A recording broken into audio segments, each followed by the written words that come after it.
ઉદ્યોગ વિહોણો ધારી તાલુકો આમ જોઈએ ને તો ધારી તાલુકામાં મુખ્યત્વે રત્ન કલાકારો હીરા ઉદ્યોગ સાથે સંકળાયેલા છે હજારોની સંખ્યામાં, સાથે જ પશુપાલન અને સાથે જ ખેતી, આ ત્રણ મુખ્ય આવકના સ્ત્રોત ધારી તાલુકાના છે। ત્યારે આપણે આપણી બગલમાં આવેલ સાવરકુંડલા તાલુકાને જીઆઈડીસી મળેલી છે। ગુજરાત સરકારે લીલી ઝંડી આપેલી છે અને ખૂબ સારું કહેવાય કે સાવરકુંડલાનો વિકાસ થશે। પણ સાવરકુંડલાના વિકાસની સાથોસાથ આપણો ધારી તાલુકો ઘણો પછાત છે। ગીર વિસ્તારમાં આવેલા ગામડાઓ પણ બેકાર છે અને ખાસ કરીને આપણે જોઈએ ને તો ગામડા ભાંગી રહેલા છે, શહેરની અંદર ગામડાના લોકો જઈ રહેલા છે। આનું મુખ્ય એક જ કારણ છે કે અહીં ઉદ્યોગ નથી, કોઈ પણ ઉદ્યોગ વિહોણો આ ધારી તાલુકો છે।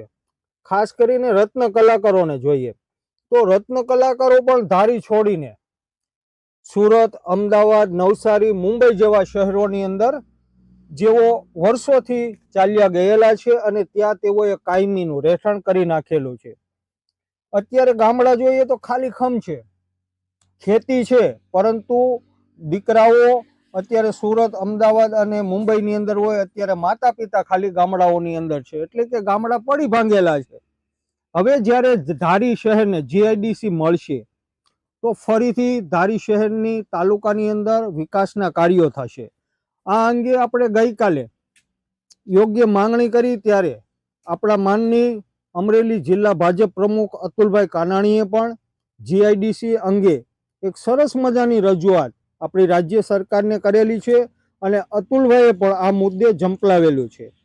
આપણે ભારતીય જનતા પાર્ટી પાસે આશા અને અપેક્ષા રાખીએ છીએ ઉદ્યોગ વિહોણા ધારી તાલુકાને જીઆઈડીસી મળે, ઉદ્યોગો મળે, ઉદ્યોગો સ્થપાય એટલે રોજગારીની તકો પણ મળશે। અત્યારે જે ગામડાઓ ખાલી ખમ થયેલા છે, યુવાધન જે અનેક શહેરોની અંદર રાજકોટ, અમદાવાદ, નવસારી, સુરત, મુંબઈ જેવા શહેરોની અંદર જે તેઓ ચાલ્યા ગયેલા છે તેઓ પાછા પણ આવી શકે એમ છે। અને હા, આ જે કોઈ યુવાધન, જે કોઈ લોકો ગામડા ખાલી કરીને શહેર તરફ ભાગી રહેલા છે, એઓ ખાલી રોજગારીની તક પ્રાપ્ત કરવા માટે તેઓ જાય છે। જો આપણે ધારી શહેરને પણ જીઆઈડીસી મળે, ઉદ્યોગ મળે તો આ જે ગામડા ખાલી છે એ ફરીથી ભરાઈ શકે એમ છે, ગામડાનો વિકાસ પણ થઈ શકે છે।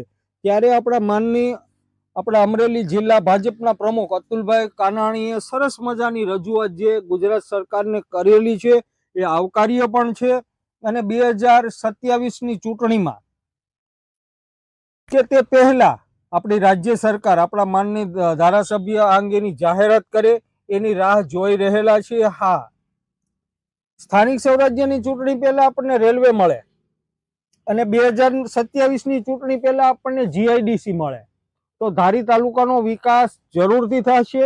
આ અંગે આપણે મગનું નામ મરી પાડે આપણા નેતાઓ એની રાહ જોઈએ છે અને હા, લોકોનો મુદ્દો, લોકોની માંગ, અને એ પણ વ્યાજબી માંગ, અત્યારે હાલમાં મીટર ગેજ ટ્રેન સુવિધા, બ્રોડગેજ ટ્રેન સુવિધા અને જીઆઈડીસી મુખ્યત્વે છે, જેનાથી ધારી શહેર અને તાલુકાભરનો વિકાસ થશે।